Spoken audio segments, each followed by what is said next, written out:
Thank you to Victor for that great talk. Victor's a longtime friend and collaborator, as he mentioned. I met Richard Craib shortly after he founded Numerai, and it's been incredible to see the progress that Richard and the whole team has made and everyone here has made. So I'm excited to be here and talk to everyone. I'm going to build a little bit on what Victor said and really talk about some applied episodes that we've seen in the markets, where a lot of the theory and simulations that Victor and his team have worked on may, we can learn from these things. And I think, just to level set more on what Victor said, markets are about people that have different forecasts, different risk and leverage constraints, different beliefs about what the future will hold, and they kind of feed on one another to shape market dynamics and most importantly to shape prices.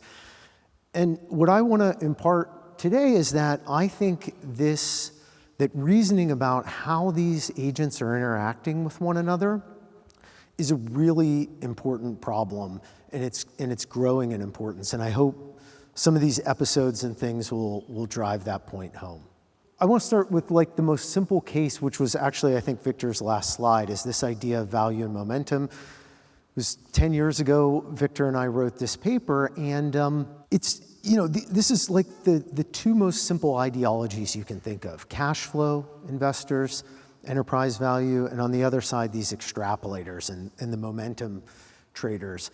It wasn't really until 2013 when Cliff Asness and the AQR team wrote this paper called Value and Momentum Everywhere that someone had looked at these two simple strategies with probably close to 100 years of thinking and theory behind them in an integrated approach. And Victor and I did that as well.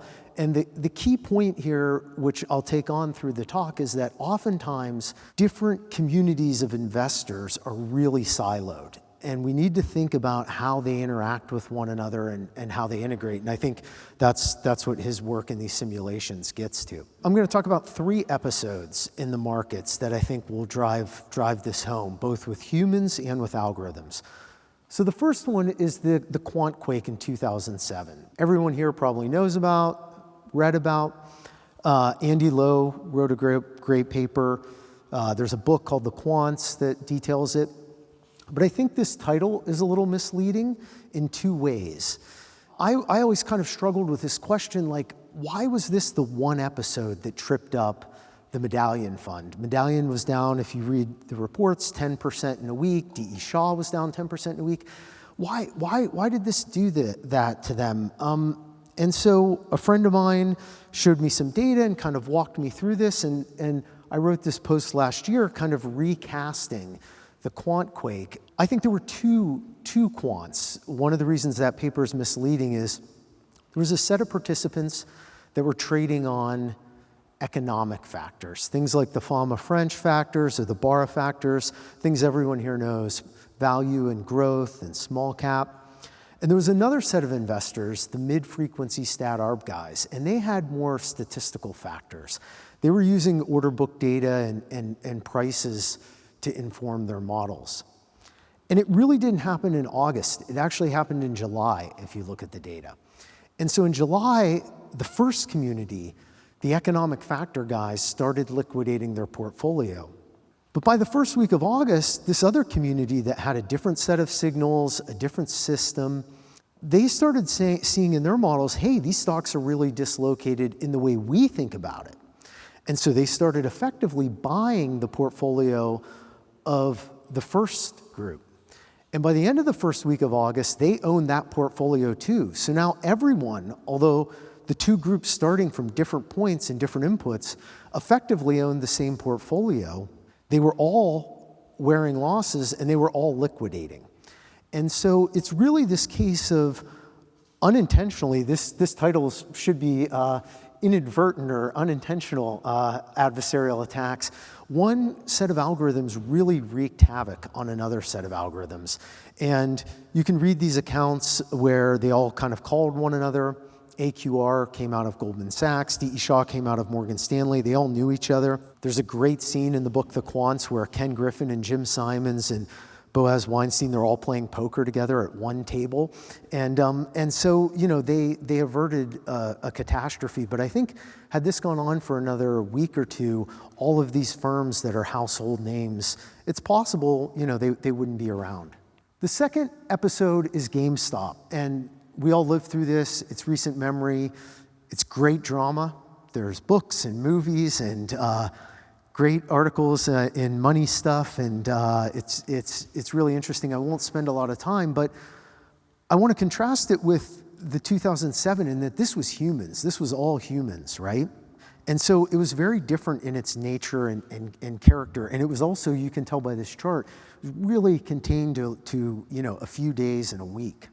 The third episode is what is probably on everyone's mind here, and this is what the FT has called the Rolling Thunder Quant Drawdown that started last summer, and it's still going on if you read sell-side research and contemporary reports today. No one really has an explanation, but the best thing people can come up with is that in June of last year, these stocks that are junk stocks or heavily shorted stocks, they started rallying. And there was de-risking in one part of the community, and that spread and reverberated around to other parts of the community. And it went on, and it hit different firms at different times.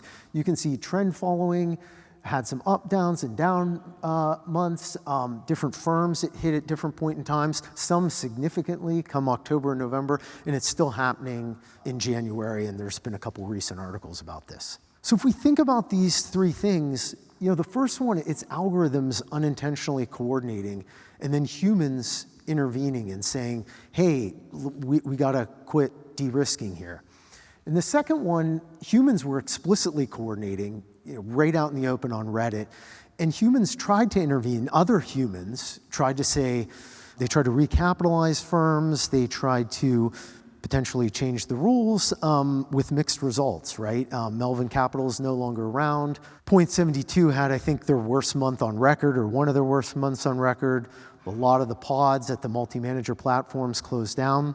2025, I would say that, maybe humans were the spark, but it wasn't quite as coordinated. And it seemed to reverberate over a much longer period of time, and there's really no explanation for this. I think all three of these, and in all three of these cases, certainly in 2007, some funds and businesses went under. Certainly that happened in 2020, and probably when the smoke clears, that will happen in 2025 as well, once all the return numbers are out there. So this is like an existential question to think about. Those are kind of these very concrete episodes that happen, but I want to talk about one phenomenon, and that's this overnight effect. When you think about like this whole community here about signal generation and anomalies, this is not the mother of all anomalies, it's the grandmother of all anomalies, right? This is across time, across markets, index level, single name, very little decay, if any decay post-publication, and no explanation, no good explanation. This is a paper we had, our friend Vlad did a lot of the great analysis, and we weren't the first or the only people, but we looked at single name stocks. And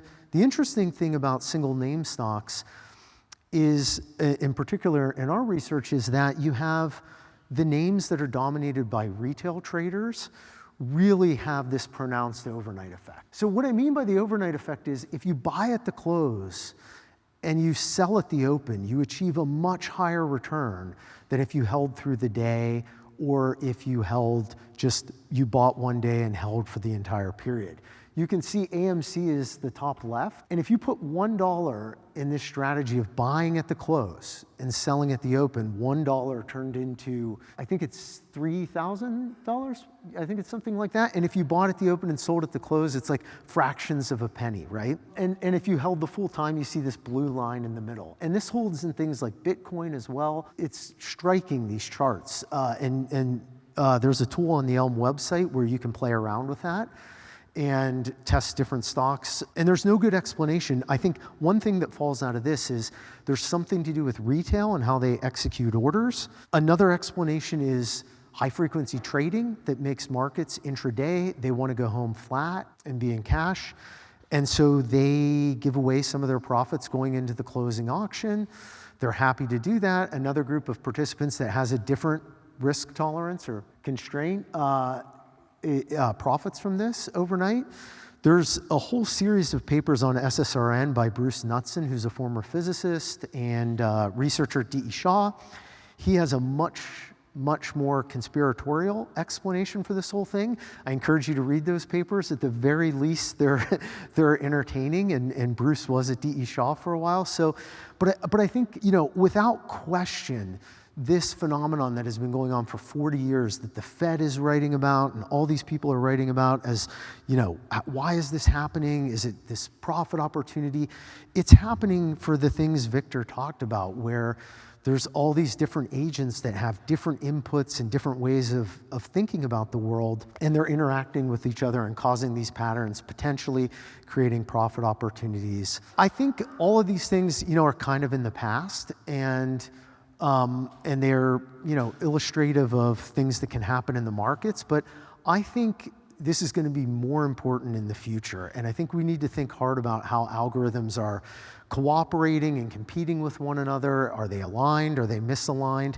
And I think this is going to be important in the future for two reasons. The first is the participants have changed. This is, just a smattering. I tried to get some quant firms there, and you can see how kind of like there's hundreds of quant firms. There's a quant firm born every day. But the key thing is that in 2025, it's not like 2007 where all of these people are sitting around a single table in New York. And the crisis we can see between 2007 and 2025, it's not confined to 2 weeks. It's 6-7 months, and it seems like it's not ending. I think having all of these quant firms can be a really good thing if they're diverse in their strategies. If everyone has a different set of parameters and an outlook on the world, that's great. Markets need to have heterogeneous participants. But if all the participants are sort of copying one another and they all have the same risk constraints, I think that can be a lot more problematic, and that's maybe what we've seen in some of these episodes. And so, the independence of ideas and strategies is something people should be thinking about. The second reason away from participants is just the character of markets is changing a lot. So we have products, I think there's this thing now, I haven't looked at the numbers, but there's more ETFs than there are stocks. Some of these are triple levered ETFs. You see things like Captain Condor and all these 0-day options. So the products are changing. Even the parameters of the markets and what times you're able to trade are changing. So there's this big push toward 24/7 markets, people trying to tokenize equities and have like a parallel market trading. So, what does that do to the overnight effect? I don't know. Grant Stinger, who's here today, we worked on some research on the convergence of AI labs and quantitative trading. And there's all sorts of stories about people migrating to deep learning more and more. I think that can be really good if the strategies discovered are different and the alpha signals are different. But if they're just rediscovering things that were already known by classical techniques and they're copying those, maybe that makes the markets more brittle. I'm not sure, but I think it's something we need to think about. And so the main idea I want to leave you with is that quants have always known, I think, that crowding risk is really important. Barra sells a crowding factor, right? And that the liquidation of a key player in the ecosystem is really important to think about. But I think now we need to think a lot harder about how these different agents are programmed. And that means humans, because they can coordinate so easily, as well as computers. And also think about where these tipping points might be, because they may be in places that don't match up to historical patterns, and they may be in places that we really don't expect. And this isn't so much about profitability, it's really about survivability, going back to 5 or 6 slides ago in the firms that haven't made it. So this is something that's critical if a firm and a trader is to have a good long life. So in closing, I encourage everyone here to think about this problem. I think it's really important. I think it hasn't got enough attention. A lot of times we think about the micro and not the macro, and the whole ecosystem, thinking about the whole ecosystem holistically that we're a part of, that we're interacting with, I think is going to be key in the future. And there is a lot of research. There's in finance, Victor and his team have a great paper and are starting to work on this. Michael Jordan over at Berkeley has a whole line of research on the intersection of microeconomics and AI that I think is fascinating. People have put forth these models, these market-making models, using 2 simple reinforcement learning algorithms. And they've shown that, like in the equilibrium, they tend to collude. That's a whole thing in ML. The AI labs, obviously, alignment is a huge topic. The people at the Santa Fe Institute and all the people working on complexity theory have thought about this a lot. So I hope everyone here thinks about this and goes away and reads this literature, contributes to this literature, and I think if we have a really diverse ecosystem, it'll make markets more robust, it'll make them more resilient, and it'll help us all allocate capital more efficiently and get it to its most productive use cases. So thank you very much.